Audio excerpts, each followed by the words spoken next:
Baik, terima kasih bagi kesempatan yang diberikan kepada kelompok saya. Pada presentasi kali ini kami akan membahas tentang materi laba atau income.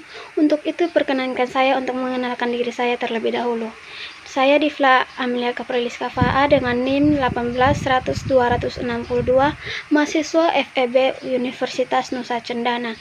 Kita langsung saja pada pemaparan materi pertamanya. Baik, pertama di sini ada materi tentang tujuan pelaporan laba. Dalam kenyataannya, peran pemakai mempunyai konsep laba dan model pengambilan keputusan yang berbeda-beda.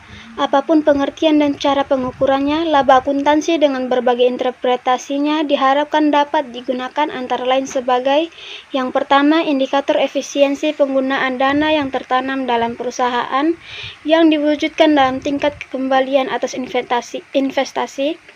2. Pengukuran prestasi atau kinerja badan usaha dan manajemen. 3. Dasar penentuan besarnya pengenaan pajak. 4. Alat pengendalian alokasi sumber daya ekonomik. 5. Dasar penentuan dan penilaian kelayakan tarif dalam perusahaan publik. 6. Alat pengendalian terhadap debitur dalam kontrak utang. 7. Dasar kompensasi dan pembagian bonus. 8. Alat motivasi manajemen dalam pengendalian perusahaan. Dan yang terakhir ada dasar pembagian dividen. Untuk melayani berbagai kebutuhan di atas, ada dua pendekatan yang harus dipertimbangkan dalam akuntansi laba, yaitu laba untuk berbagai tujuan atau single income for different purpose, atau beda tujuan beda laba, atau dikenal sebagai different incomes for different purposes. Pendekatan pertama berusaha untuk memformulasi konsep laba tunggal atau umum dan menyajikan untuk memenuhi berbagai tujuan secara umum. Inilah pendekatan yang ingin dicapai dalam merekayasa pelaporan keuangan umum atau general purpose financial reporting. Materi berikutnya adalah tentang konsep laba konvensional. Erickson dan Van Breda pada tahun 1992 mengemukakan bahwa laba akuntansi yang sekarang berjalan atau konvensional masih problematik secara teoritis.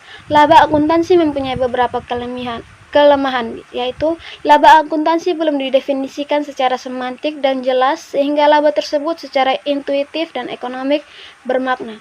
Yang kedua, penyajian dan pengukuran laba masih difokuskan kepada pemegang saham biasa atau residual. Yang ketiga, prinsip akuntansi berterima umum atau PABU sebagai pedoman pengukuran laba masih memberi peluang untuk terjadinya inkonsistensi pada antar perusahaan. Yang keempat, karena didasarkan pada konsep cost historis, laba akuntansi secara umum belum memperhitungkan pengaruh perubahan daya beli dan harga. Yang kelima, dalam menilai kinerja perusahaan, secara keseluruhan investor dan kreditor memandang informasi selain laba akuntansi juga bermanfaat atau bahkan lebih bermanfaat, sehingga ketepatan laba akuntansi belum menjadi tuntutan yang mendesak. Selanjutnya yaitu ada tataran teori laba. Yang pertama ada konsep laba dalam tataran semantik.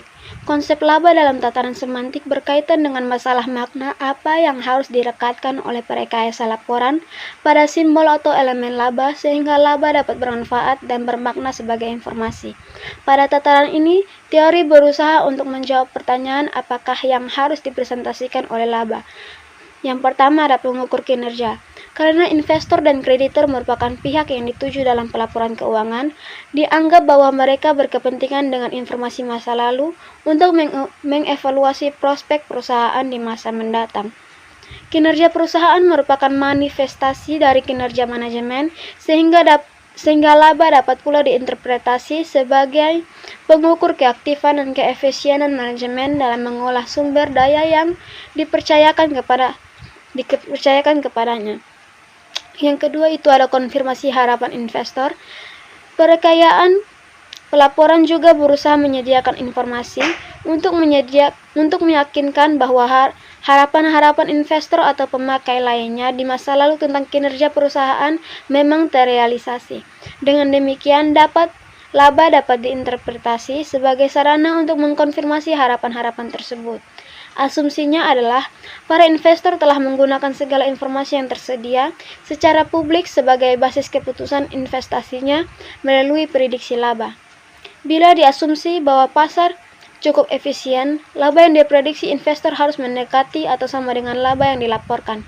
Bila hal ini terjadi, laba merupakan sarana untuk mengkonfirmasi harapan investor, dan investor diharapkan tidak bereaksi terhadap pengumuman laba. Yang ketiga ada estimator laba.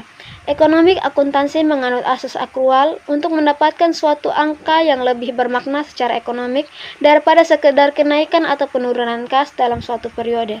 Angka laba akan lebih bermakna kalau ia merepresentasi perubahan kemakmuran atau penciptaan nilai sebagai hasil kinerja ekonomik suatu kesatuan usaha.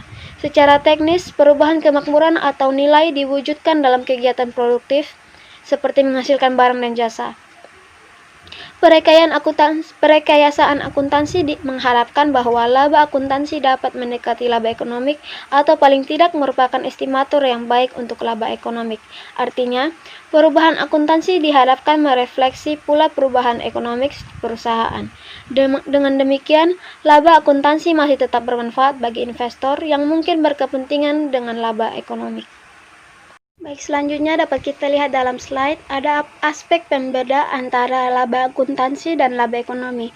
Yang pertama ada pembeda menurut sudut pandang, yaitu laba akuntansi dalam ada perekayasa, penyusun standar dan statement, sedangkan sudut pandang laba ekonomi adalah pemegang saham. Untuk dasar pengukuran untuk laba akuntansi ada cost historis, sedangkan untuk laba ekonomi ada cost kesempatan, nilai pasar, dan nilai likuidasi. Dan sisanya aspek-aspek berbeda lainnya dapat teman-teman lihat sendiri dalam slide atau makalah materi yang telah kami berikan. Selanjutnya ada makna laba. Laba adalah kenaikan aset dalam suatu periode akibat kegiatan produktif yang dapat dibagi atau didistribusikan kepada kreditor, pemerintah, pemegang saham tanpa mempengaruhi keutuhan ekuitas pemegang saham semula. Karakteristik laba. Dari berbagai definisi di atas, dapat disimpulkan bahwa secara konseptual memiliki karakteristik umum sebagai berikut. Yang pertama, kenaikan kemakmuran yang dimiliki atau dikuasai suatu entitas. Yang kedua, perubahan terjadi dalam suatu periode sehingga harus diidentifikasi kondisi kemakmuran awal dan kemakmuran akhir. Dan yang ketiga, perubahan dapat dinikmati, didistribusi, atau ditarik oleh entitas yang menguasai kemakmuran asalkan kemakmuran awal dipertahankan. Kemakmuran dapat berupa aset bersih, perusahaan, modal pemegang saham, kekayaan investasi, sumber daya ekonomik, atau apapun yang dapat dinilai dengan uang. Materi berikutnya adalah pengertian kapital dalam konteks laba dan akuntansi. Pengertian kapital dalam aset yaitu kapital bagi badan usaha atau manajemen yang menguasai sumber ekonomi ini dalam artian fisik atau finansial. Dalam kewajiban, kapital bagi pihak yang mempunyai atau menguasai klaim ditandai dengan sertifikat utang, misalnya obligasi. Dalam ekuitas, kapital bagi pihak yang mempunyai atau menguasai klaim ditandai dengan sertifikat saham. Berikutnya laba dan kapital. Kapital dapat dipandang sebagai sediaan kemakmuran pada saat tertentu, sementara laba dapat diasosiasi dengan aliran kemakmuran. Jadi, laba adalah aliran potensi jasa yang dapat dinikmati dalam kurun waktu tertentu dengan tetap mempertahankan tingkat potensi jasa mula-mula. Selanjutnya ada konsep pemertahanan kapital. Konsep ini dilandasi oleh gagasan bahwa entitas berhak mendapatkan kembalian atau imbalan atau return dalam menikmatinya setelah kapital dipertahankan keutuhannya atau pulih seperti sedia kala. Konsep ini mempunyai arti penting dan konsekuensi dalam beberapa hal yang saling berkaitan adalah sebagai berikut. 1. Membedakan antara kembalian atas investasi dan pengembalian investasi. Yang kedua, memisahkan dan membedakan transaksi operasi produktif dalam arti luas dengan transaksi pendanaan dari pemilik. Yang ketiga, menjamin agar laba dapat didistribusikan tidak mengandung pengembalian investasi. Yang keempat, memungkinkan penentuan jumlah penyesuaian kapital untuk mempertahankan kemampuan ekonomi. Yang kelima, memungkinkan penggunaan berbagai dasar pemikiran untuk menentukan tingkat kapital pada saat tertentu. Yang keenam, memungkinkan penerapan pendekatan aset kewajiban secara penuh dalam pemaknaan laba, sehingga angka laba akuntansi akan mendekati angka laba ekonomi. Atas dasar uraian di atas, laba kemudian didefinisikan secara umum dan formal dan semantik sebagai berikut. Laba adalah tambahan kemampuan ekonomi yang ditandai dengan kenaikan kapital dalam suatu periode yang berasal dari kegiatan produktif dalam arti luas yang dapat dikonsumsi atau ditarik oleh entitas penguasa atau pemilik kapital tanpa mengurangi kemampuan ekonomi kapital mula-mula atau awal periode. Baik, materi selanjutnya akan dibawakan oleh teman saya yaitu Alan Tameon. Konsep laba dalam tataran sinantik. Penjajaran makna laba secara sinantik adalah mendefinisikan laba sebagai selisih pengukuran dan penandingan antara pendapatan dan biaya. Terdapat dua kriteria pendekatan dalam pengukuran laba, yaitu yang pertama, peningkatan transaksi, yaitu laba diukur dan diakui pada saat terjadinya transaksi, terutama transaksi eksternal yang kemudian terakumulasi sampai akhir periode. Yang kedua, pendekatan kegiatan, yaitu laba dianggap timbul bersamaan dengan berlangsungnya kegiatan atau kejadian bukan sebagai hasil suatu transaksi pada saat tertentu. Pengukuran atau penilaian kapital dibagi menjadi beberapa bagian, yaitu kapital finansial dan kapital fisik, sedangkan skala pengukuran dibagi menjadi dua, yaitu skala nominal dan skala daya beli. Sedangkan dasar atribut pengukuran dibagi menjadi dua, yaitu kos historis dan kos sekarang. Yang berikut adalah pengukuran laba dengan mempertahankan kapital. Berbagai pendekatan penilaian kapital dan implikasinya terhadap penentuan laba antara lain: yang pertama, kapitalisasi aliran kas terhadap kas harapan.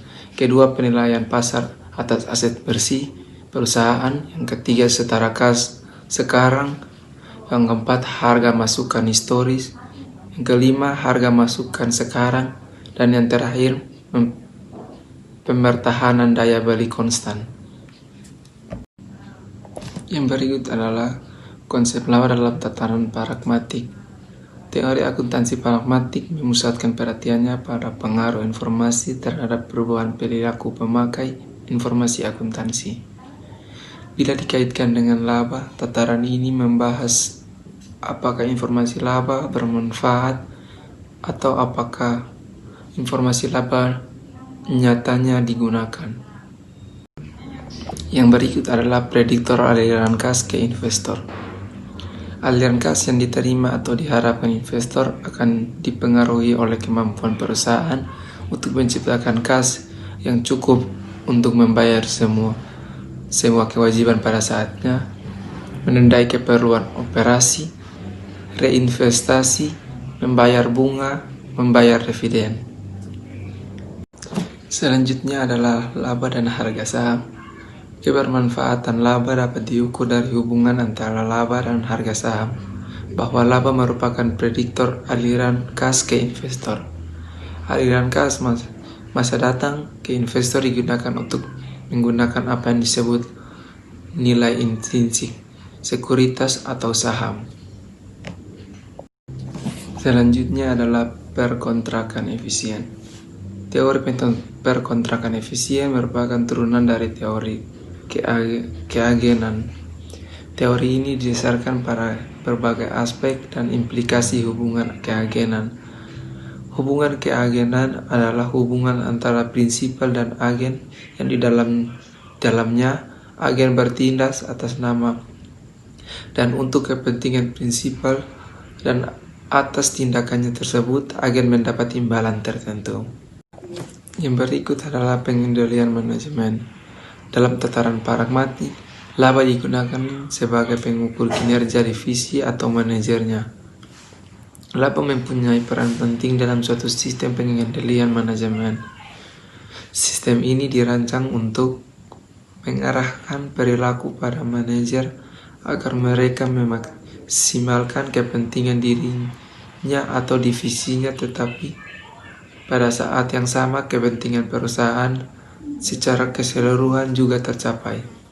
Bila hal ini tercapai, terjadilah apa yang disebut keselarasan tujuan. Pasar dikatakan efisien dalam kaitannya dengan informasi atau signal tertentu hanya jika harga saham berperilaku seakan-akan semua pelaku pasar menangkap sinyal tersebut dan segera merevisi harga saham. Harapannya kemudian mengambil strategi investasi sehingga terjadi equilibrium. Yang berikut adalah bentuk efisien pasar. Bentuk efisien pasar dibagi menjadi 3, yaitu bentuk lemah, bentuk semi kuat, dan bentuk kuat. Yang berikut adalah laba sebagai sinyal. Laba merupakan sarana untuk menyampaikan sinyal-sinyal dari manajemen yang tidak disampaikan secara publik. Laba mempunyai kandungan informasi yang penting bagi pasar modal. Sementara itu, investor yang berusaha untuk mencari informasi untuk memprediksi laba yang akan diumumkan atas dasar data yang tersedia secara publik. Oleh karena itu, informasi laba sangat diharapkan para analisis untuk menangkap informasi privat atau dalam yang dikandungnya dan untuk mengkonfirmasi laba harapan investor. Yang terakhir adalah laba dan teori entitas. Laba adalah kenaikan kemakmuran suatu entitas yang dapat dikonsumsi tanpa mempengaruhi kapital semua. Teori entitas atau ekuitas yang dapat banyak dibahas dalam literatur teori akuntansi adalah: yang pertama, entitas usaha bersama; kedua, entitas usaha atau bisnis; yang ketiga, entitas investor; yang keempat, entitas pemilik; yang kelima, entitas pemilik residual; yang keenam, entitas pengendali; dan yang ketujuh, entitas dana.